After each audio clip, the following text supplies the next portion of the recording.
Hey guys, this is Sam, and today I'm just going to show you a little mod that I have done to my PSG-1. Now, the inspiration from this comes from Luke Mosley, excellent tech over in America, who's done a kind of a similar sort of thing to his PSG-1. So he has hooked up the cutoff lever to his PSG-1. So I'm doing it a little bit differently here, and we also have our trigger switch instead of hooking it up with the standard contacts.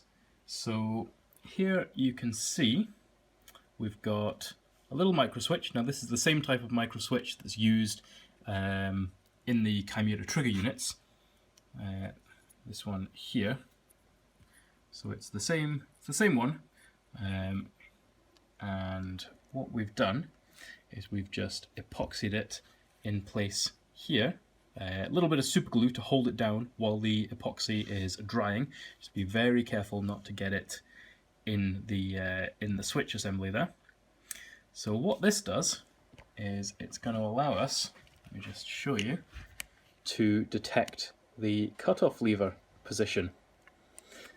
So the gears actuate the cutoff to, and I've marked it on here, you just see, probably can't see too well, there's a little line just here. So that is where the cutoff lever is actuated to by the sector gear. So that's going to work really well with our precocking. Now these little micro switches don't need much movement. I mean, that's pretty much all they need to actually trip the switch. So all the way up there. But then of course, if you're manually decocking the gun, let's see if I can show you this, you actually have to push it slightly further. So the positioning here is crucial so that you don't end up with the cutoff lever above the switch pinging out and then your cutoff lever getting stuck, which is just going to break the switch. So we've just positioned it so that at full extension it still just leaves the switch depressed and it's not going to ping back out, but it's still going to work with the slightly lower actuation from just the sector gear. So that's the cutoff lever. So what we do is we just hook one of these up to ground on the pinout, which is this bottom left one here, and then the other one up to the cutoff pin. Can't remember exactly which one it is. Bottom middle, I think. Bottom middle, bottom right. There's a couple of handy pictures online that show you the pinouts for a Chimera. And here we have the switch. So this is the trigger switch.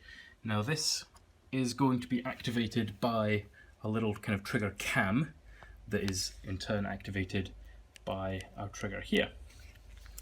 So one of my main gripes for the PSG-1 is the really spongy trigger, and that is kind of caused by the standard trigger shuttle and this big spring that holds it in place. It just doesn't feel very nice, I think.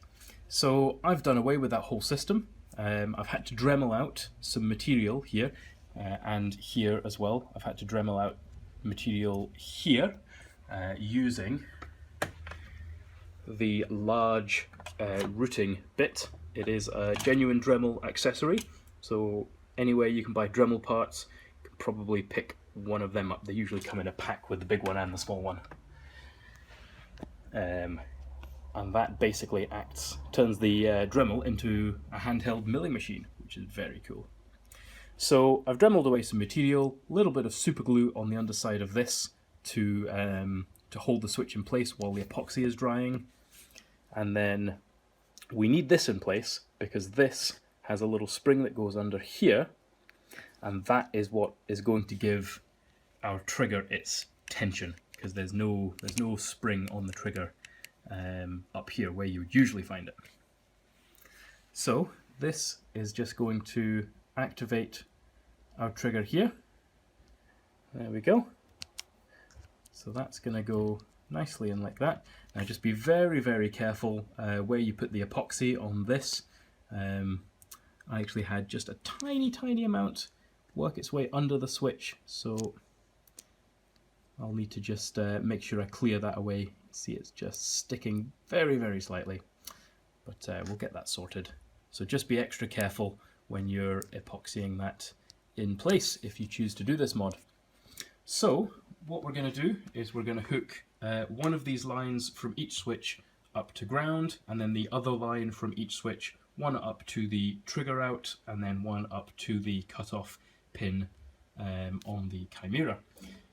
So if you just do a little Google search for Chimera Pinout or whatever, or even if you search Skydiver's PSG-1 mod on some of the forums, that should bring up Luke's thread where he went through this, and that has the picture on there as well. So that's pretty cool. Oh, and the last thing we're going to do is just hook up the selector pin, which is the top right one here, straight to ground. So, and we're just going to set all of our selector positions to semi-auto only, and that is basically going to mean that we don't need to use a selector switch for the selector plate here.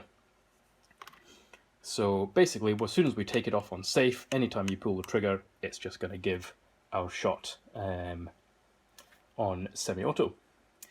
So yeah, that's my little explanation. That's what I've done here. I'm just running the wires out of the little square hole on both sides here where the contacts would usually sit, and that's just going to run its way back.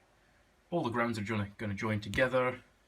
We're going to just solder them onto the existing wires so we don't have to mess around soldering. Let's get that in focus. Soldering to the pins in here. I've done it before. It's a real pain in the arse.